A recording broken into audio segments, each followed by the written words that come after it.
Nomad Podcast. So hey guys, and welcome back to another episode of Nomad Podcast. And today I have the wonderful Tomek joining me. And Tomek, I normally start the episodes with people sharing their rabbit hole story, who they are, what they do in the Bitcoin space. So would you like to introduce yourself?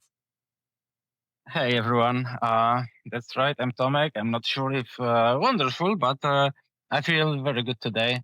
How are you guys? Thanks for invite.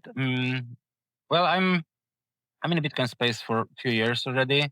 Heard about it first time years ago, maybe 2013, 14. But like I understood, okay, this is a promise of like internet money and some libertarian currency. I was libertarian activist by the time, but I didn't put that much attention into Bitcoin. But through time, doing various freedom-related projects, I eventually convinced myself that okay, this is like what actually works for freedom, and this is the most efficient tool to liberalize societies and most efficient technology that actually does a good. Except instead of various activist projects that we were involved in, but couldn't give so direct results in bringing down freedom society. So I looked at Bitcoin from this perspective. That's where I came from, and I think when this maxi concept was rolling out, 2019-20, Bitcoin standard was translated to many languages. I also got like, okay, I think I got it now. I'm Bitcoin, and since then I'm educating myself, and my activism moved into Bitcoin space where my career is. I work for Albi, awesome open source project with various tools and libraries.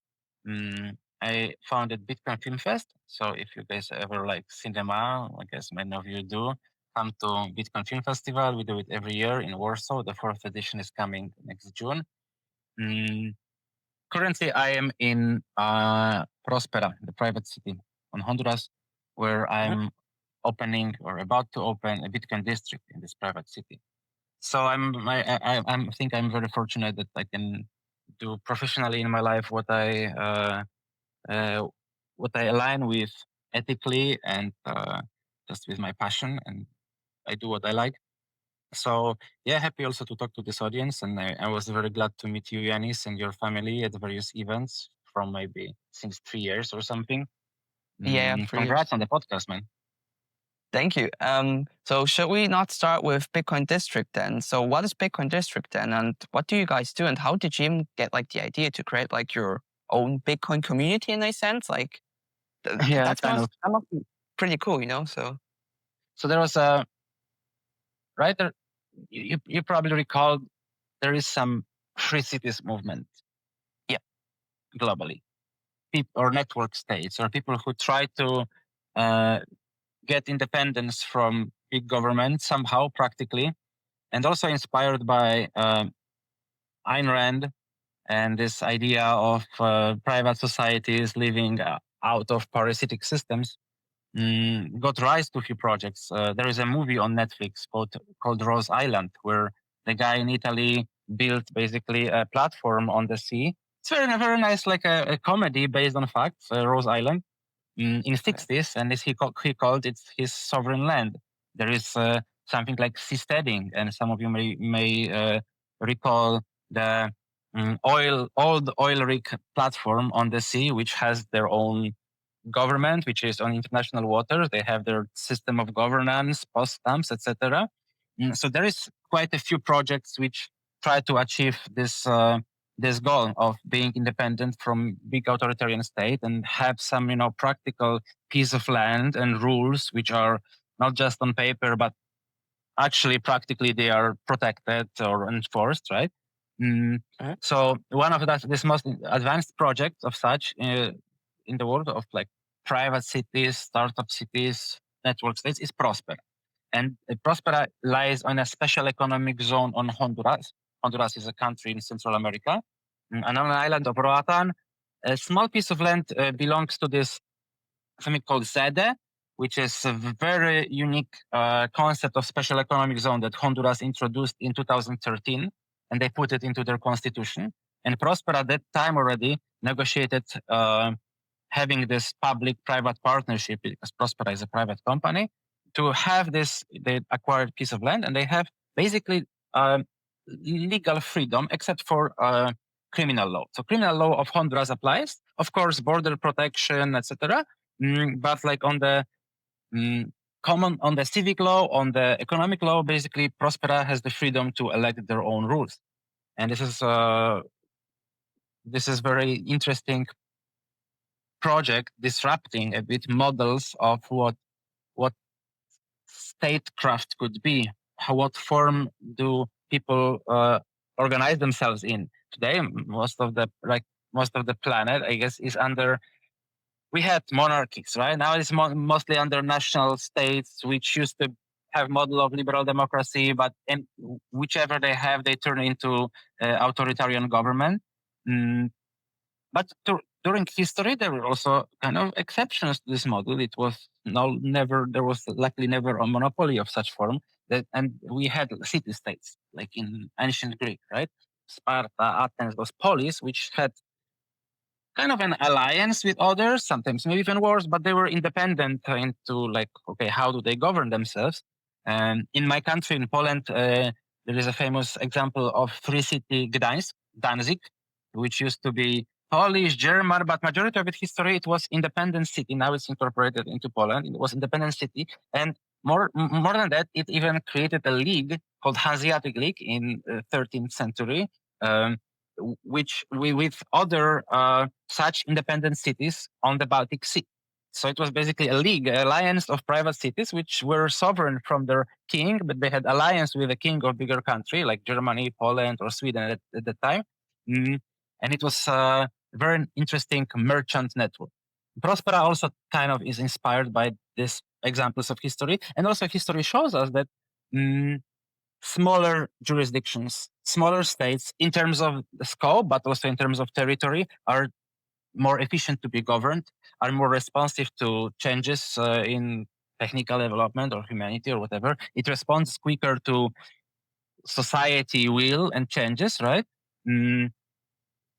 Monaco, Liechtenstein, San Marino, Singapore, they're all not only they kind of seem to be a bit more efficiently governed, but they have better economic outputs than I don't know, France or Italy or Vietnam or whatever, right? Because well, for the reasons that I gave, these little city states are.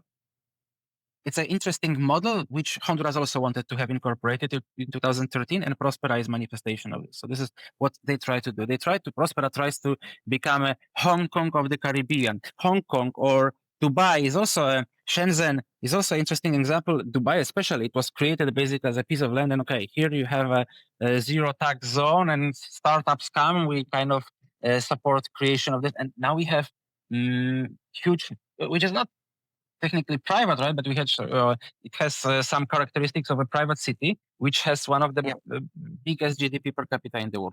And Prospera is in modeling after this, inspired by libertarian ideas, lying on a beautiful Caribbean sea, has very nice location, beautiful climate, interesting people, because people around in Roatan, they also feel more independent than people from the mainland, islanders. So, and it's only like 4 years old, like physically on place, so it's very early. But we are driven by this dream that, okay, we are building something that might become like a Hong Kong or Dubai in a few dozen years, or maybe sooner, who knows. More than that, Prospera is today the only jurisdiction and it's actually, it's a special economic zone, which is actual jurisdiction, which can form companies, which can have its tax residencies. And these companies are like Honduran companies, internationally recognized, right? You can have a bank account. Basically, you can have your residency either as individual or as a business in this unique form of governance, platform for governance. It's not even a government. And it's the only jurisdiction which uses Bitcoin as unit of account in the world. You don't have, even in Salvador, right? Since it pulled out of this deal, in a sense, nowhere in the world you can run your books as a business, denominating your income and expenses in Bitcoin. You can like do it in USD, translate it.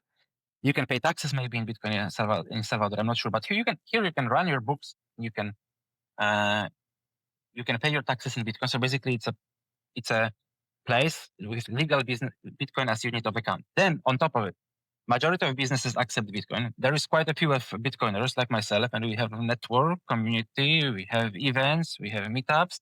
There is a very beautiful building, Bitcoin Center by AmityH, which actually I'm right now in. It has a Bitcoin museum, tools, nodes, mining, educational center, a bar. That's cool, you So, know. So and I came here like a few months ago in order to kind of Bitcoinize Prospera in this project even more. So they have Bitcoinizing in Tokan, there is Bitcoin Center, etc. But the management of this city, so basically, you can compare it to some government or president somewhere, is very Bitcoin friendly. They are almost Bitcoin maxis.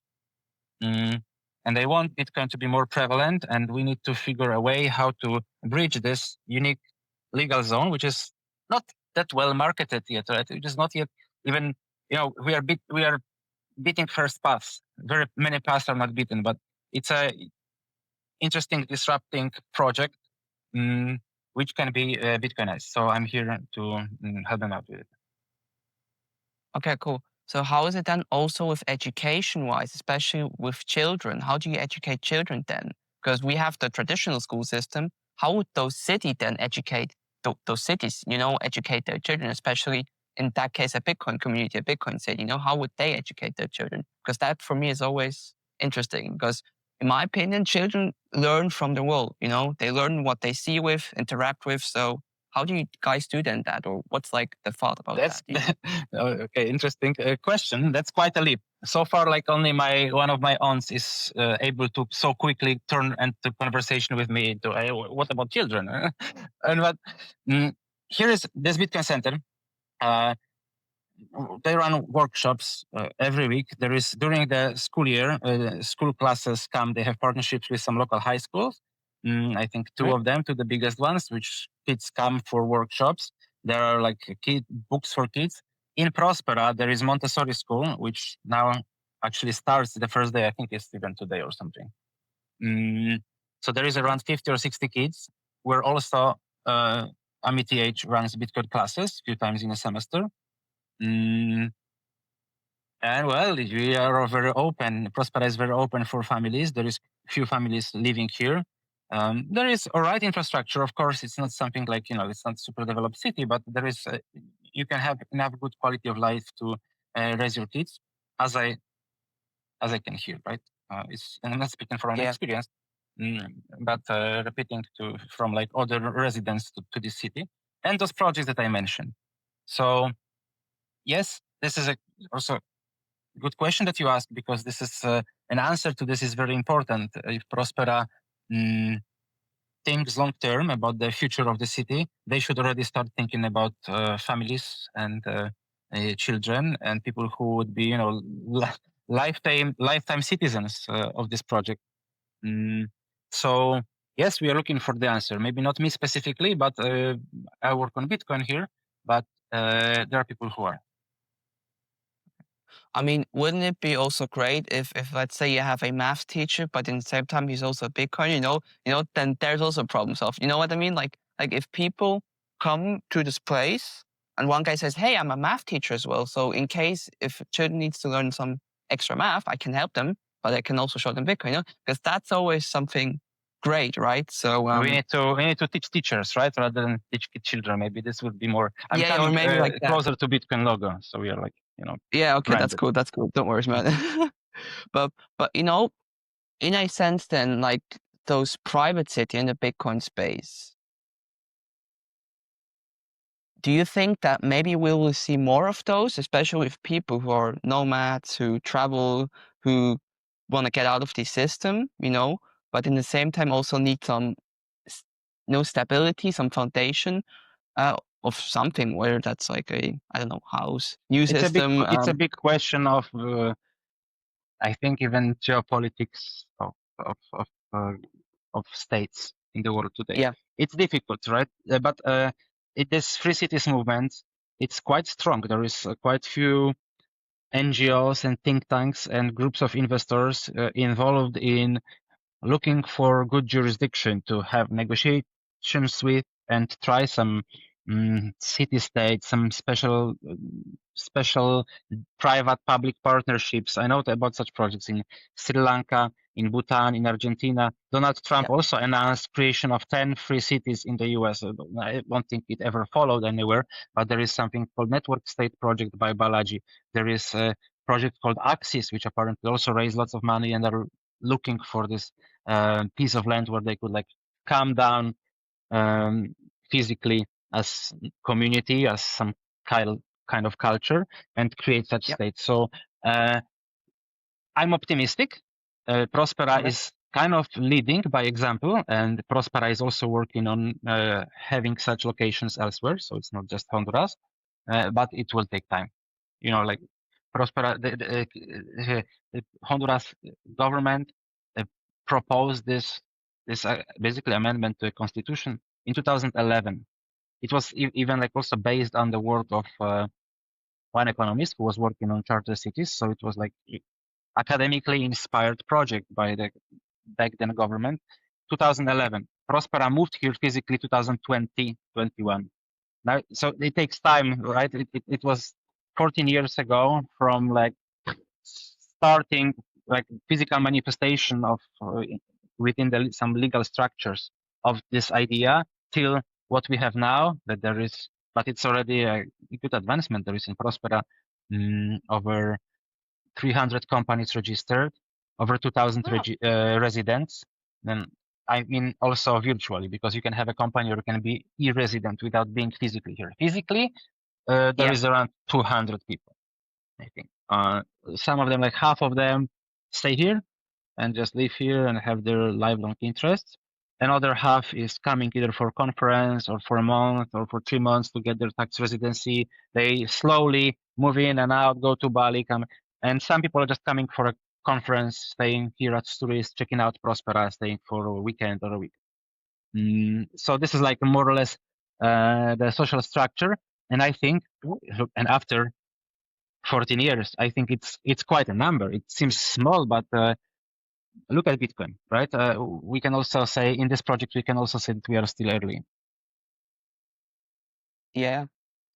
Of course. And you know, even if people don't have to always be everywhere, or all the time at the same spot. People can be anywhere they want to be. I mean, if you want to enjoy the sun and you want to just be like gone for like a month or two, I don't know, go to the south. You know, like that's what I mostly do. If I want to enjoy the sun, I go to the south, and if it's too hot during summers, I go to a place where it's colder. You know, and that's like also perfect for guys like you know, especially with those free cities where they have like their spots, you know, where they can just enjoy time and talk to people who actually think like they do, because that's always important for me to talk to people who are like me and who think like me, you know, and act like me. But also with regarding to like to Europe, you know, Europe for me is like it's like done, you know? It's like a roof pushed on your head and constantly like applying pressure. I'm not sure how you see that as someone from Poland. I'm not sure how Poland is in that aspect because for me, like the East is always different than like the Western Europe part, but like the Germany, Austria, France, you know, those parts, they're like crazy. It's really like strange atmosphere, you know. But how's it with Poland then? You know, especially you, since you're Polish, how is Poland on Bitcoin and adopting Bitcoin and also those free cities, you know? Are there more than there were like 5 years ago, you know? So how did that turn out, you know? Okay, so there is a few questions. Poland in Europe recently has a good reputation because it's going fairly well in the like recent, basically 30 years Yeah. since we had this transformation in '89 from socialism to capitalism. Uh, Yeah. Economic outputs seem good, but in my opinion, there are many structural problems into our legal code, into the culture of government, into the demographics of the society that I think will bring down those results in few years. I don't see very bright future for whole Europe as well, but it's not something super specific. I just had this notion about the world and the general Yeah. nature of government always. Mm, However, today this is Poland is a good country, and I like it for the cultural reasons. I think it's quite reasonable among the rest of the world, basically. mm, or Western, whatever. It's quite safe. Uh, and everywhere, whether you like feel like, I don't know, Germany is on a downfall, I think you can find some opportunities to that. Mm-hmm. Of course, world will be constantly changing, and we will not have any more, 20s from 20th century. Mm, what will be changing? Demography will be changing. People will have different structures, and due to technology, this rate of change is so much faster that I think we should adapt. We should have an approach of being able to form this. We are part of what creates it. So whether we take active action, and I don't know, Yeah. moving somewhere else is an active action, or we can just complain and like, the world is falling. Yes, I mean, the world is changing. We can see opportunities here, and maybe uh, Prospera, Bitcoin are also such opportunities, right? We have maybe we can talk about surveillance of the internet, but on the other hand, we got Bitcoin Yeah. 16 years ago, and this is our hope. So Poland, if anybody wants to visit it, it's a very interesting country. Central European with quite a recent uplift. Bitcoin wise, Mm, we have a nice group of Bitcoin maxis. We have this Bitcoin FilmFest project that comes out of this 21 community, but it's a very Yeah. small number, especially if you compare to our neighbors in Czech or Germany. Yes, we have maxis, we have good friends, we are doing meetups, we do this festival, but its number wise is very low. Crypto, however, is quite prevalent in Poland, and we have crypto businesses and influencers and YouTubers and content. I don't want to go Yeah. into reasons for that. It's just how it is, and every community has their own reason. Mm, and yeah, if anyone is visiting Krakow, Warsaw, or Poznań, I know there are regular meetups there. You can meet some Bitcoiners doing interesting things. There are quite few interesting projects also in the Bitcoin Lightning ecosystem coming out of Poland or from Polish hands. But there is lack of content. We rarely translate. Things are done in English. Basically, it's a global language. So, I also don't mind. On the Free Cities project, I think Poland is not using historical example of Free City of Gdańsk enough to show Mm-hmm. that, hey, we can have, maybe we should decentralize a bit into like federation and give more autonomy to regions. There is no such notion. There is rather that trend towards federalization and centralization. Mm, there used to be our unfamous prime minister like 10 years ago created uh, we had few special economic zones with special tax exemptions, and then he created a whole Poland is now special economic zone, which means there is no special economic zones. Taxes are still not super convenient, and they are. Yeah. Uh, mm, so this is where we stand on this Free Cities project. When we go to conferences about Bitcoin or Free Cities, there is small group of Polish people disappearing amongst Germans, Dutch, or Czech. Mm-hmm. This is about Poland. Okay. Okay. Okay. So you would say Poland is still at the beginning in a sense, or like coming, like getting there, or In what sense? In which of in these what, like topics? And Bitcoin wise, and Free Cities wise, is it? I think it's just I think those borders don't matter anymore that much because most of the Okay. communication and coordination happens digitally and online. So you so often collaborate with people or discuss with people, and you don't actually care even where they are, because anyway you talk digitally. So Poland is plugged in. Uh, I don't think there is anything just specific that we are somewhere. There are good projects, but I don't see anything groundbreaking coming. It's not like Polish government would suddenly announce strategic reserve, which I also wouldn't be fan of, or would, but they could. They could exclude Bitcoin capital gains tax, Yeah. which is problematic. They could make it easier for businesses to operate on Bitcoin. Yes, there is many things they could do. I just don't see even either a societal trend, no narration in media. So this government also will not follow. There is just no such will. And you can either fight, which I was doing for quite a few years, or you can leave, which I'm doing. Yeah, which is probably the best option anyway, since Europe is cooked, Whoever But wants. yeah. How is it then with South America and also in general? Because we have now El Salvador, we have Honduras, we have, I think, Costa Rica, not Puerto Rico, Costa Rica. How is it like with adoption there? I mean, especially when I I look at. think I'm not the good guest to answer. You can save this question to somebody who knows them, these Okay, countries fair more. enough. Yeah. Okay, cool.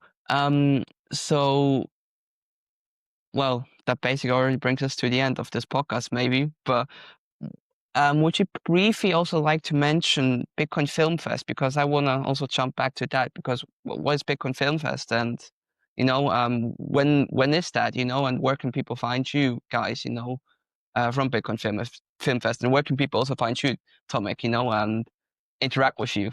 So would you please Thank you. like to share that? Yeah, I guess if this name rings a bell, if you like films and you like Bitcoin, you might want to come to Bitcoin Film Fest, which is an initiative to network and promote the movement of Bitcoin cinema. And we do it through our newsletters, social media, various behind the scenes gigs or connections. But our cherry on top project is Bitcoin Film Festival, which happens in June.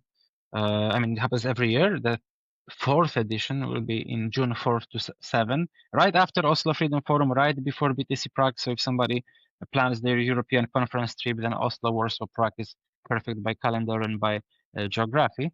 We show what's happening in Bitcoin cinema. There is Bitcoin filmmakers. There are more and more documentaries about Bitcoin. There are also now stories in Bitcoin, and it's something very fascinating, especially now with the AI revolution, where Yeah. you don't need big studios, but you can put your story down to screen. There are Bitcoin advertisement. There is Bitcoin video clips for music. So Bitcoin, and I mean, it's not only not that just talk about Bitcoin or are about Bitcoin, but they are within this our subculture ethos of Yeah. decentralization, rejection of authority, independence. So there might be like a cultural piece which is within Bitcoin culture, but doesn't even look, doesn't scream in your face that it's about Bitcoin. And maybe this is something which is even more efficient for in a like cultural war, cultural change. So Bitcoin Film Fest is trying to help this cultural ignition and revolution that Bitcoin also brings accelerate a bit. And we do it around movies, but the event is basically very nice community gathering of people interested in Bitcoin culture, but also artists, musicians, graphic designers. We have place for them. So it's basically a cultural festival centered around cinema, and cinema physically also. We have beautiful location right in center of Warsaw. It's Palace of Culture. Uh, Mhm. Everybody who comes just loves being in these walls and seeing, huge Bitcoins there. Many people from outside also start to attend. It's becoming a thing in our city. The Bitcoin Film Festival is in Warsaw, so hopefully it will even go one day more mainstream. But so far we are very happy with how it slowly develops, how it gathers, a nice group of people every year. So if you want to read more at bitcoinfilmfest.com, you can find us, or on Twitter or North. If you just type Bitcoin Film Fest, it should be very easy to find us. Okay. And where can people find you? How can people interact with you? I mean, conferences probably Twitter or X, how it's called, Noster. So where can Yeah, people also find you, Tomek? if you type Tomek K, or my handle is it's Tomek K, Mhm. ITSTOMETK, at X, Twitter or Nostra. You can also easily find me. I guess Okay, cool. you can add links to your description, and Yeah. feel free if anyone has any questions or is something about what we talked raised your interest. Feel free to message me. I'm very happy to network with people who listen to this podcast, and happy to see you, Yanis, one day in Warsaw. Thank you very much. So thank you, Tomek, for joining us today. And dear people, that was another episode of Noma Podcast. I hope you enjoyed it. I certainly did. I hope it wasn't like too much information for people, but I think they even if it was too much, you can never like learn too much. You can always learn something new. So dear Tomek, thank you, and dear people, thank you. Thank you. Nomad Podcast.